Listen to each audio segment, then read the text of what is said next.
X e Pearl são filmes de terror realizados com um orçamento limitado, mas com bastante liberdade criativa, e que consagraram o Ti West, que dirigiu e escreveu os dois longas, e a Mia Goth, que além de protagonizar diferentes personagens neles, também assinou o roteiro de Pearl. Já o mesmo não dá para dizer de Maxine, o último filme da trilogia, que apesar de contar com um orçamento mais alto, não traz com ele a liberdade criativa presente nos dois filmes anteriores. Mas antes de entrar propriamente em Maxine, eu acho que é interessante retomar alguns aspectos dos dois filmes anteriores que ajudam até a gente entender melhor a própria narrativa de Maxine. X, a Marca da Morte, se passa no final dos anos 70 e vai acompanhar uma equipe que está tentando gravar um filme pornô.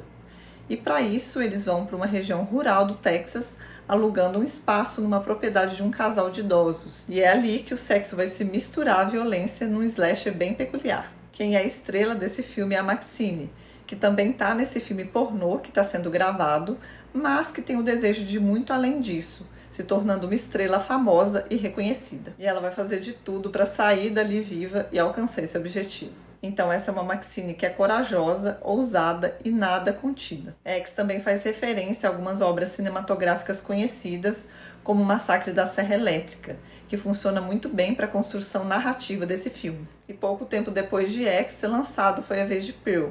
Se a gente pensar cronologicamente, ele é anterior a X, já que ele se passa em 1918. E esse é um filme que é ótimo para a gente pensar a construção de personagem, porque aqui a gente vai ter a Pearl, que é essa senhora idosa que está em X, e a gente vai conhecer melhor a história dela, como ela vivia. A Pearl mora no interior rural do Texas, numa fazenda com a mãe e com o pai. A mãe é extremamente autoritária e o pai é doente.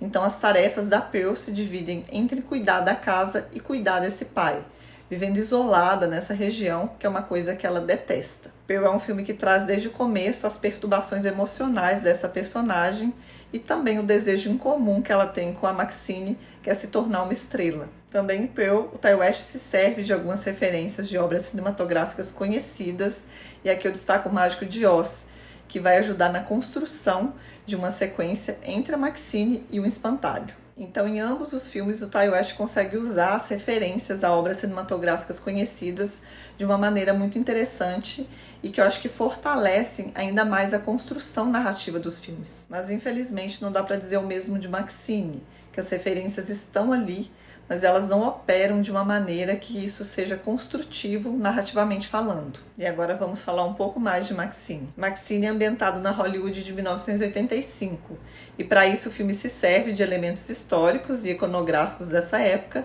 fazendo referência até mesmo a grandes nomes do cinema, como Hitchcock e Brian De Palma. É nesse contexto que a gente tem de volta a sobrevivente do massacre de X, a Maxine, que agora está tentando ingressar na indústria cinematográfica hollywoodiana, deixando para trás o passado dela, que envolve o sexo e a violência. E para minha surpresa, essa transição vai transformá-la numa figura contida. Mas o que fica contido na Maxine? Eu acho que uma resposta mais fácil seria a gente pensar na transição que ela está fazendo dessa carreira no cinema pornô para uma carreira na indústria cinematográfica de Hollywood, que exige dela uma outra postura. Mas não é só isso que está em jogo, porque agora a Maxine está sendo ameaçada por uma figura misteriosa e também perigosa, e a maneira como ela vai lidar com isso agora é muito diferente daquilo que a gente vê ela fazendo em X.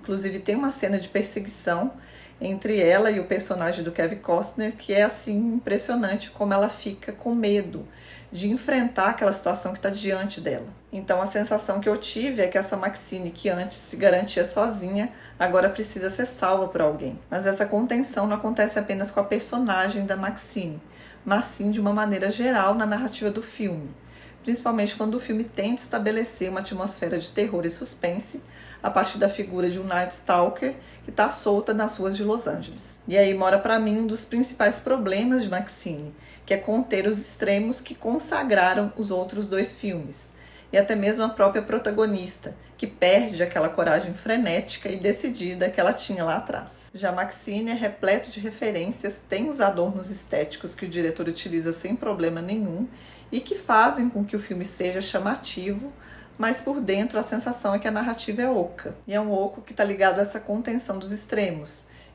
que a própria personagem da Maxine carrega com ela, mas que aqui desaparecem. Então, embora Maxine seja divertida em alguns momentos, conte com boas atuações em cena, aquele fator X que o Ti West prometeu pra gente lá atrás, aqui deixou a desejar. E por hoje é isso, fico por aqui. Também aproveito para convidar quem ainda não se inscreveu no canal para se inscrever. E se você gostou deste vídeo, também aproveita para deixar o seu like. E até o próximo vídeo.